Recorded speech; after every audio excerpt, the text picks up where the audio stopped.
drop a gem on her. Choice Is Yours was the next record, and Long put his foot in it, like monster, monster. Yeah. Choice Is Yours, man. Wow, it's just like it's hard to even talk about that because it was so big. It was like transcended rap, like you said. It's in commercials and it's here and it's there and it's when you were making that record, right? When you were physically in the lab, whether putting the beat together, tapping out the pads, whatever, and then you laid your vocals. A lot of people say, "Oh, I didn't know it was gonna be ill. I didn't know it was gonna be this big." Did you walk out the booth and go, "Yo, we got one"? Got one. Yo, this is my word.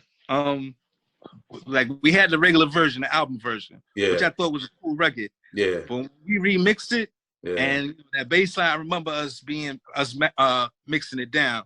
We in Apollo Studios, above the Apollo. They had the craziest board in New York at the time. So we did all of the mixing there, and this is my word. I remember standing in front of this. It's me and Long. We stand in front of the speakers, blasting as loud as it could go without rattling the speakers. And I'm like, yo, when it goes off, I'm like, yo, I don't know what we just did, but we just did something.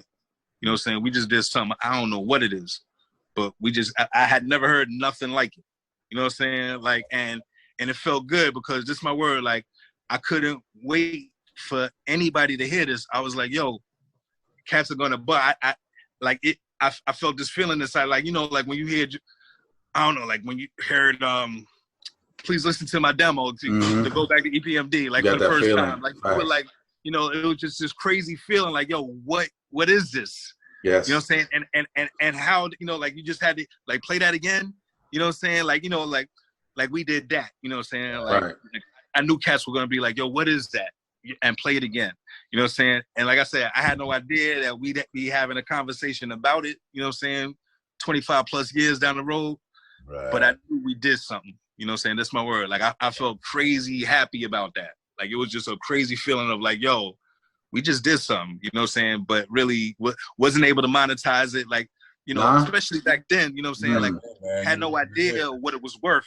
And that's why I say I didn't know what we did, but I knew we did something. Like, these days, there's a point of reference for something that's unique and branded. You know what I'm saying?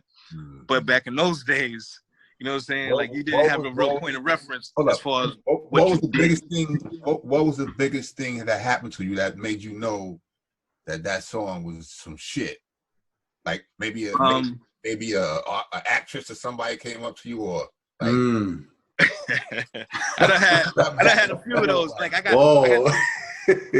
got introduced to Janet Jackson, to Shantae Moore ran up on me one day in the airport.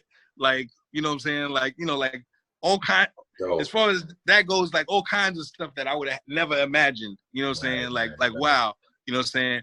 But I think one of the things that really was like, okay, here we go. It was when we got nominated for an MTV award. You know what I'm saying? Mind you, like I ain't never, we didn't win. Arrested Development won, which I thought we got beat, but it was all good. Like even then, it was like, like the real honor was just being there. You know what I'm saying? And nominated.